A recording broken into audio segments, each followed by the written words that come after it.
Good day, brothers and sisters. I have a word from the Lord today. And do any of you ever feel like you have lost your vision, or you're not really sure just what vision you should be having in your life? Well, this is what this is about today.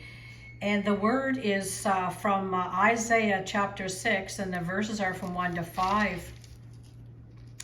And so it reads, "In the year of King Uzziah died, I saw the Lord seated on a throne high and exalted, and the train of his robe filled the temple. Above him were seraphims, each with 6 wings. With 2 wings they covered their faces, and 2 wings they covered their feet. And with 2 they were flying, and they were calling to one another, 'Holy, holy, holy is the Lord Almighty. The whole earth is full of his glory.' At the sound of their voices, the doorposts, the threshold shook, and the temple was filled with smoke. 'Woe to me,' I cried, 'I am ruined, for I am a man of unclean lips, and I live among a people of unclean lips. And my eyes have seen the King, the Lord Almighty.' Then one of the seraphims flew to me with a live coal in his hand, which he had taken with tongs from the altar." And so here he had a vision.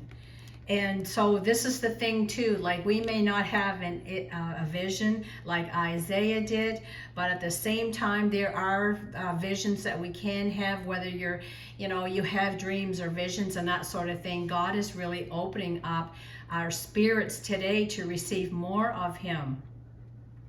And so here there's a quick devotional that I have here, and it's called A Fresh Vision. At the time of today's scripture, King Uzziah had died. Changes in leadership often bring uncertainty, concern, and confusion at times. Isaiah felt the king's death keenly, for not only was Uzziah his king, but he was a very dear friend as well.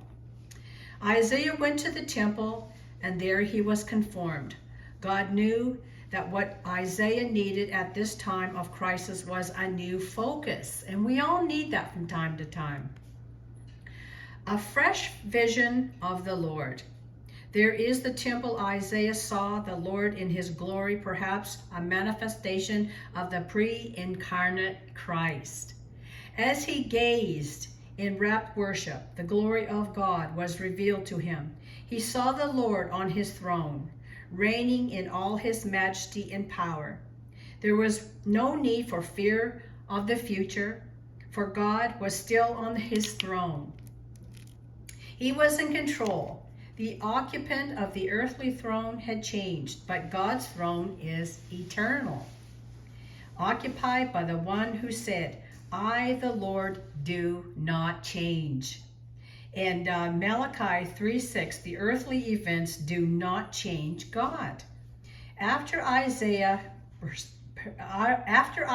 perspective changed, he was never the same again. Our need may be to shift our focus from people, possessions,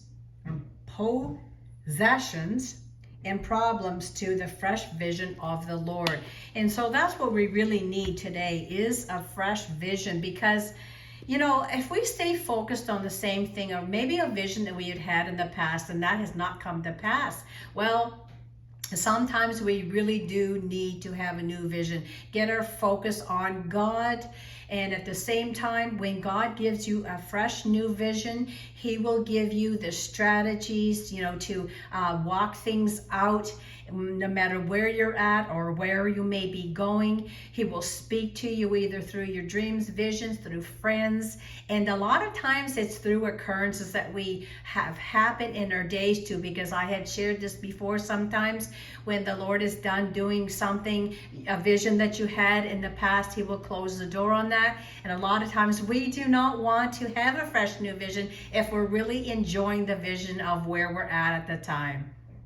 So just be open for God's new vision, whatever he has for you.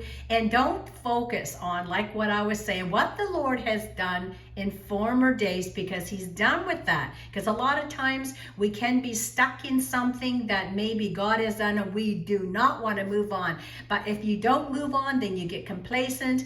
And when God's done with something, it's like, you know, we don't want to hold on to dead things from the past, because dead things can really kind of mess us up in a lot of ways, and I won't go into all that. But at the same time, I really hope that this blesses you and ministers to you. Like, share, and let me know in the comments, you know, if this has spoken to you today. And so I really do just hope that you will have a blessed day. Thank you so much for stopping by. God bless.